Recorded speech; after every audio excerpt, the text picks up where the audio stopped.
là, on a un circuit constitué de deux transformateurs. D'accord? C'est le réseau le distributeur nous dit, voilà, la tension livrée jusqu'à ce point-là. La tension maxi, c'est 321, quelques poussières kilovolts. Voilà le crête, d'accord? C'est les amplitudes, plus ou moins 321,026 kV. Il ne dit pas, c'est le déphasage, la phase, c'est combien on ne dit pas, d'accord?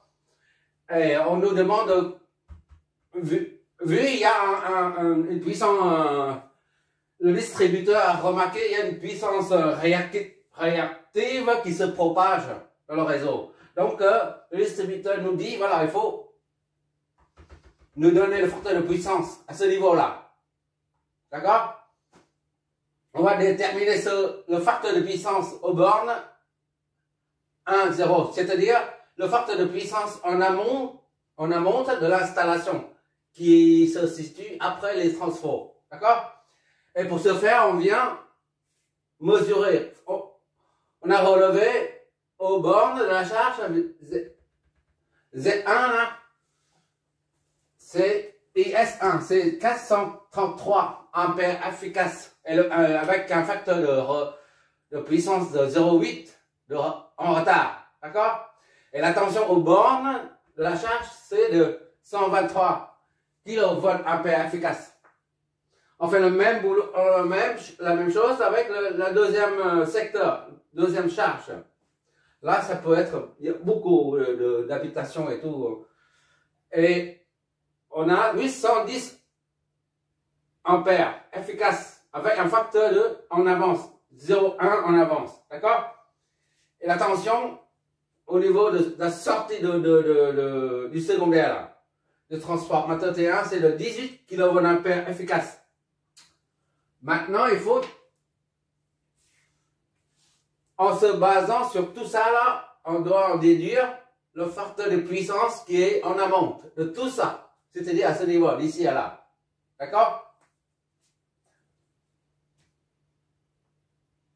Ce n'est pas le facteur de puissance d'un seul transformateur, c'est de l'ensemble de deux transformateurs. C'est la raison pour laquelle on a mis FP somme, epsilon en majuscule. D'accord? On y va.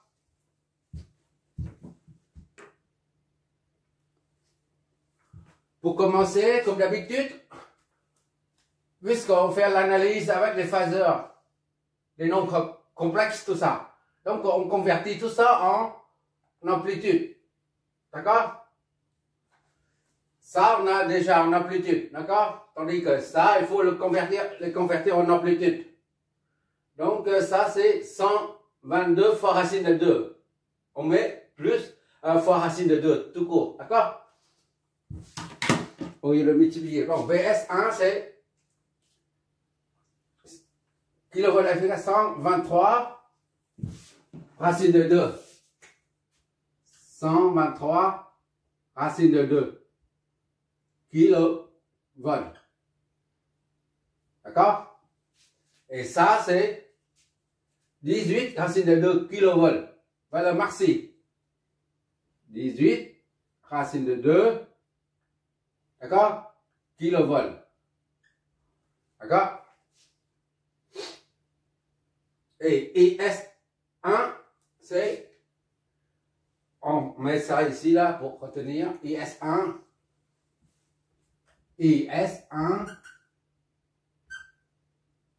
est égal à 433 racine de 2.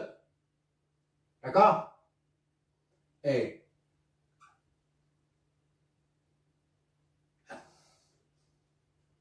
FP1 est égal à 0,8 retard. D'accord? Quand on dit en retard, le facteur de puissance qui est en retard ou en avance, ça signifie c'est le courant qui est en retard par rapport à la tension. D'accord? Ou en avance par rapport à la tension. Retard ou avance, c'est toujours le courant qui est en retard ou en avance. C'est ça que ça signifie. D'accord? Et VS1 pour IS2 S2, c'est 810 racine de 2. D'accord? Facteur Buisson, on verra ça après. Juste après.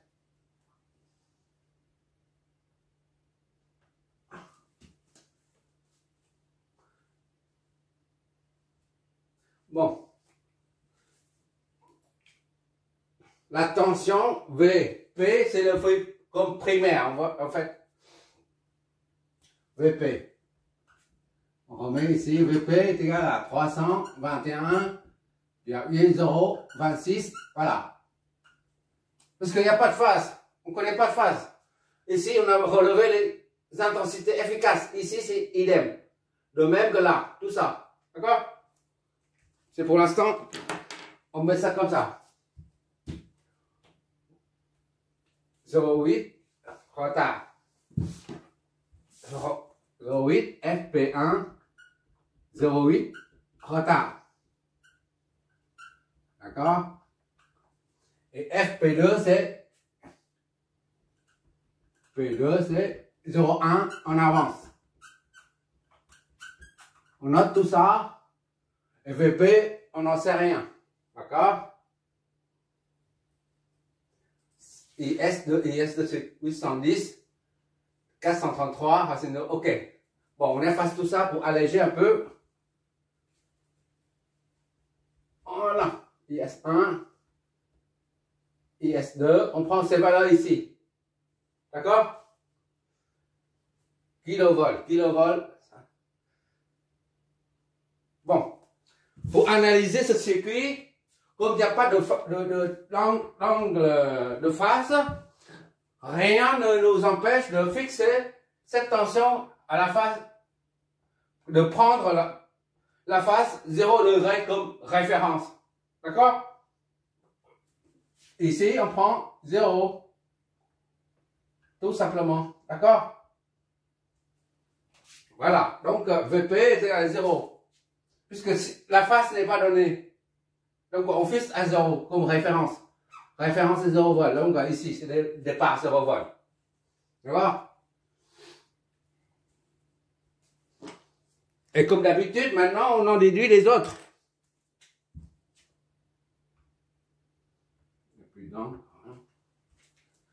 Pour en déduire les autres phases, on doit supposer un courant.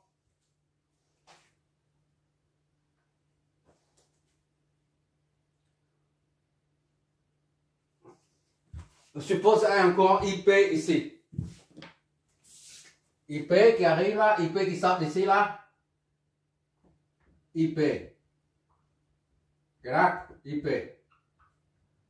Voilà.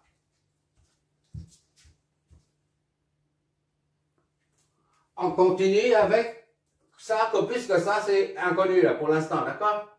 T1 c'est pour le premier transfert, T2 c'est le deuxième. Le rapport de transformation du premier transformateur c'est N1, celui du deuxième c'est N2, d'accord?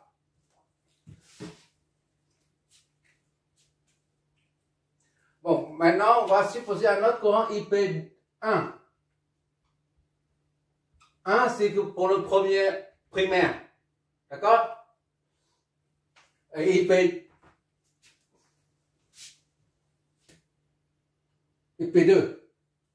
Pour ici.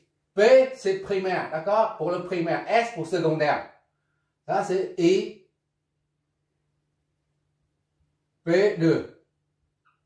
D'accord? Pour le 2, c'est pour l'indice 2, c'est pour le deuxième transfert.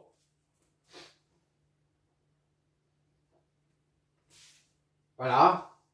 Et maintenant, on va mettre la polarité, le pôle positif. Le courant I1 entre là-dedans, donc ça devient positif ici. Et quand ça c'est positif, ici c'est positif de l'autre côté. D'accord? La tension mesurée, c'est bon. Idem ici. I2 entre là-dedans, donc le point de marquage est positif. Et quand celui-ci est positif, instantanément de l'autre côté, c'est pareil. D'accord? Donc, I2 entre par là. Donc, vu que le signe plus, c'est sur ce niveau. la tension s'oriente vers le haut et le courant est obligé de rentrer là-dedans, d'après notre convention concernant les transformateurs. D'accord? Et maintenant, il faut chercher les tensions. Là, c'est bon. Là. Vers le haut, là, c'est vers le haut également. Hein? Vers le haut également.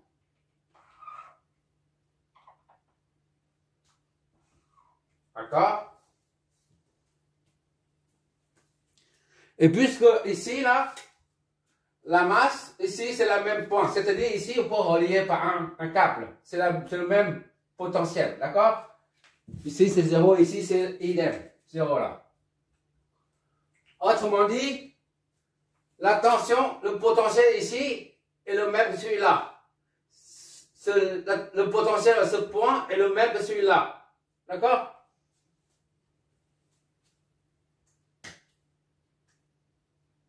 Donc, la tension ici, là, VS, VP, là. Ça, c'est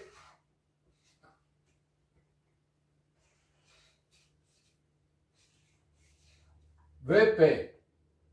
D'accord? C'est cette tension-là. VP ici, là. C'est de la Terre jusqu'à ce point. D'accord? C'est comme si celui-là, de la Terre jusqu'au point, le même point. Donc, cette tension et celle-là, c'est pareil. D'accord? VP se trouve ici, là. VP, là. Idem pour celui-là. Ce point-là, c'est ce point-là. D'accord? Ce point-là et ce point-là. Donc, c'est ce vecteur-là qu'on retrouve ici. VP, ici, là.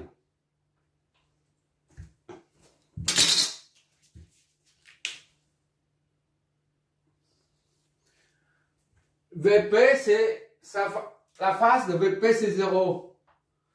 Puisque ce point est positif, là c'est positif, là c'est pareil. Tout ça c'est en phase.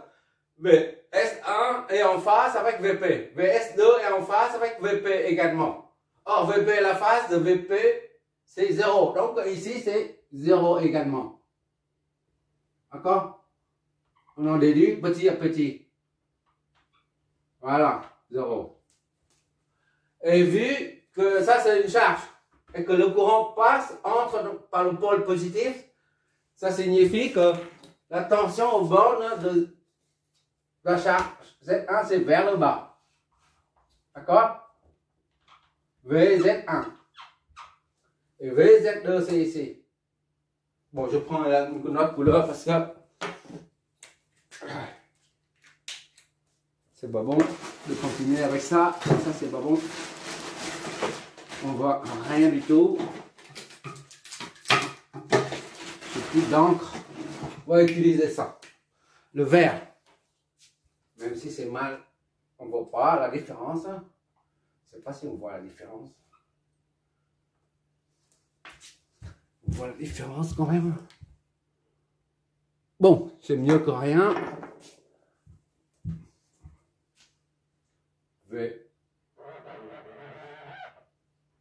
On va utiliser le vert, d'accord? À la place du rouge, parce que j'ai plus d'encre, plus le crayon rouge. Voilà. Je les aurais. VP. Voilà. VP. C'est la misère. C'est la misère. Oh là là, quelle misère. VP. Voilà. VP. Voilà. VP. Je vais remplacer tout ce qui est rouge par le vert. D'accord? VZ1. VZ2. Regarde. VS1.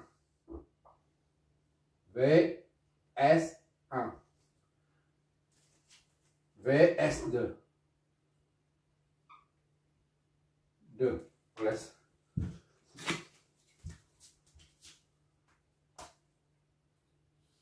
Voilà. VP. VP. Voilà. VP. Comme ça. On travaille avec les moyens du bord. Les moyens du bord. À la guerre comme à la guerre. Voilà, c'est bon. Ah oui, il faut non seulement déterminer le facteur de puissance, mais il faut aussi déterminer la nature de chaque charge. D'accord? On y va. J'ai remplacé tous les couleurs rouges par la couleur, tout ce qui est rouge en vert, par la couleur verte. C'est pas terrible, mais c'est mieux qu'en rien. C'est la misère, si tu veux que je le dise. Bon, là, on vient de dire, c'est VS1 et VS2 sont en phase avec VP. De l'autre côté, au primaire. Or, VP se représente ici, là. C'est VP, c'est zéro phase. Donc, on a 0, 0. D'accord? Donc, VS1, VS2 et VP sont en phase. Mais les courants, par contre, on ne sait pas du tout. D'accord? Tout ce qu'on sait, que le courant IP1 entre là-dedans. Donc, l'orientation de la flèche de tension pointe se fait vers le haut. D'accord? Idem ici. IS1 entre là-dedans, vers le haut. Identique ici et là. On connaît que la phase des tensions, mais pas des courants. Mais on verra ça, on va en déduire. D'accord? Les phases des courants. Là, pour l'instant, c'est inconnu, là. Phi 1. Ça, c'est Phi 1. Ça, c'est Phi 2. Phi S1. Phi S2. Voilà, pour être clair. D'accord? Bon, on va analyser maintenant. J'espère que tu vois bien avec la couleur verte, parce que là, désolé.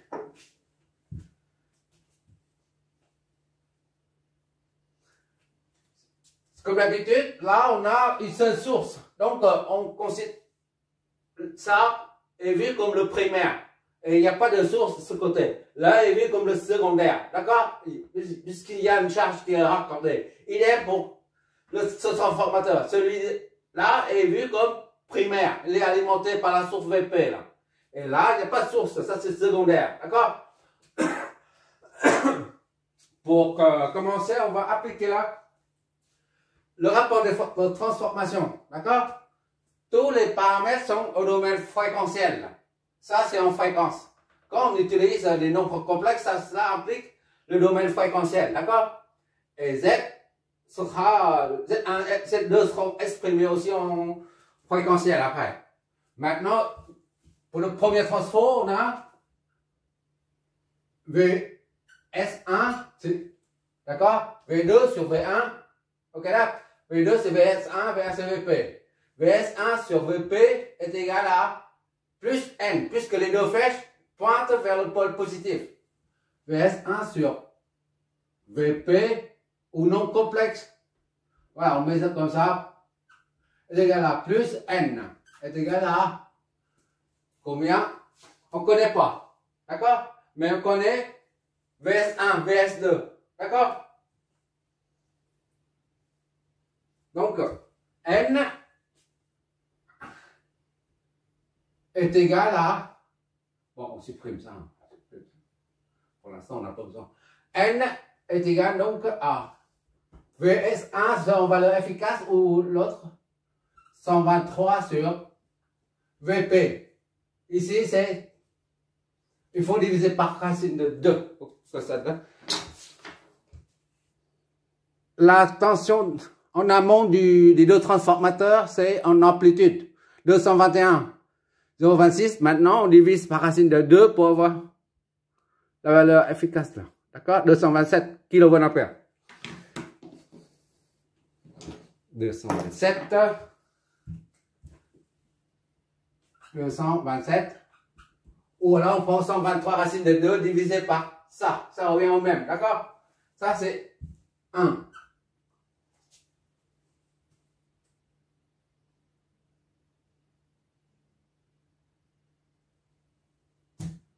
IP1 sur IS, 1.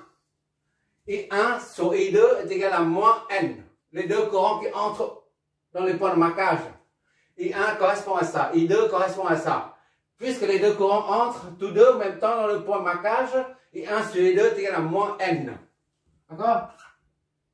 I1 c'est IP1 sur I2 c'est IS1 est égal à moins N. D'accord?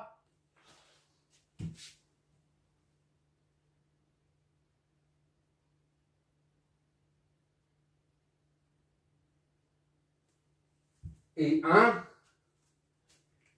on va en déduire, hop, j'ai oublié le nom d'indice 1 là, d'accord? Il manque quelque chose, je ne le vois pas. Maintenant, c'est bon. Donc, ça, I1P, moins N1. D'accord? De même, IP2 sur IS2 est égal à moins M également, puisque les deux courants entrent tous deux par le point de marquage. C'est moins N2. D'accord?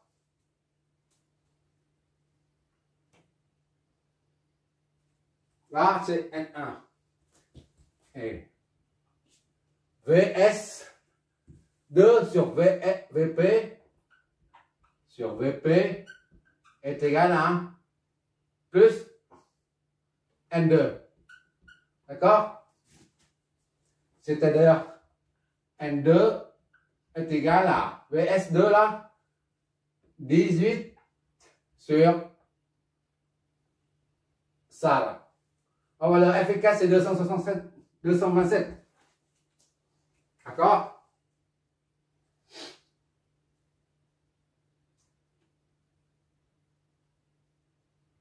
VS1 sur VP c'est égal à N1. VS2 sur VP est égal à N2. D'accord? VS2 c'est 18 sur ça. Alors F efficace c'est 227. On vient de faire. Divisé par racine de 2 c'est 22. 227. D'accord? Bon, maintenant,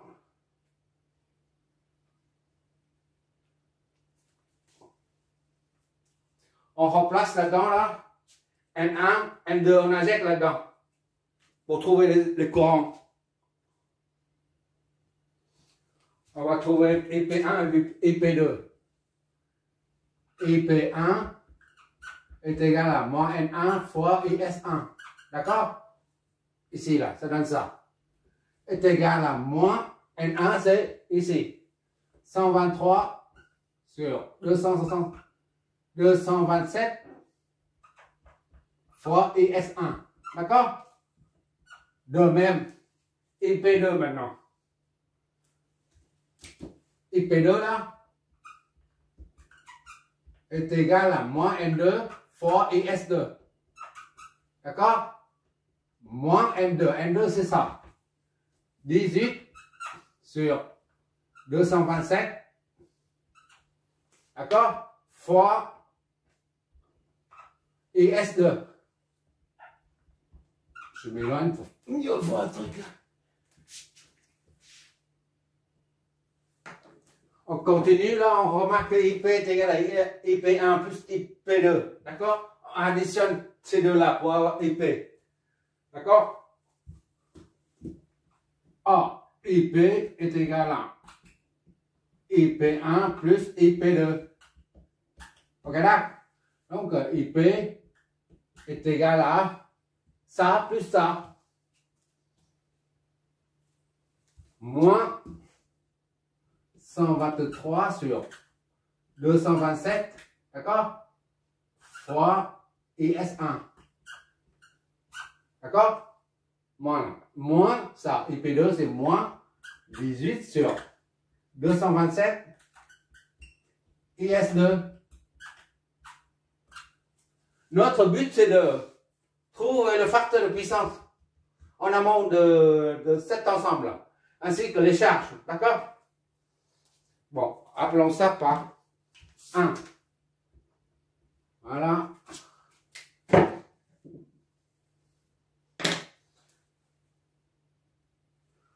Maintenant, on va s'appuyer sur les facteurs de puissance là. FP1, c'est 80% en retard. 0,8, retard, d'accord? On va voir ce que ça signifie retard. C'est-à-dire, cosinus de phi1, d'accord, est égal à 0,8.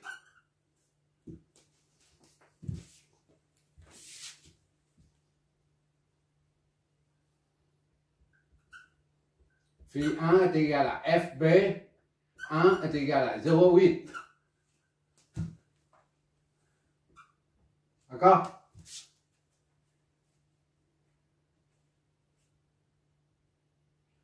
On va mettre phi S1. Phi S1. Pour bien distinguer. Voilà. Donc, à cosinus de 0,8, ça nous donne phi S1. D'accord? Phi S1 et donc est égal à cosinus de 0,8. Oui. 36 degrés 87, d'accord? Bon, à cosinus, ça donne phi S1. C'est de la charge Z1. D'accord? 36,87 degrés. Puisque c'est en retard, qu'est-ce que ça signifie en fait? Pour un condensateur, le courant et la tension, V. Ça c'est en avance. Donc la tension c'est en avant. Et le courant en avant. Et la tension est en retard. Parce que la tension doit faire un angle de 90 degrés pour rattraper I. Donc, V est en retard. Pour une bobine, ce n'est qu'un rappel, d'accord? IL, V, C, voilà, IC. Là, le courant est en avant. Oui, le courant en avant, ça c'est le courant en retard. Ah, VC. Voilà, tension est en avant. V, L. Et en avant, et I, L en retard. I, L doit faire un angle 90, d'accord? Si tu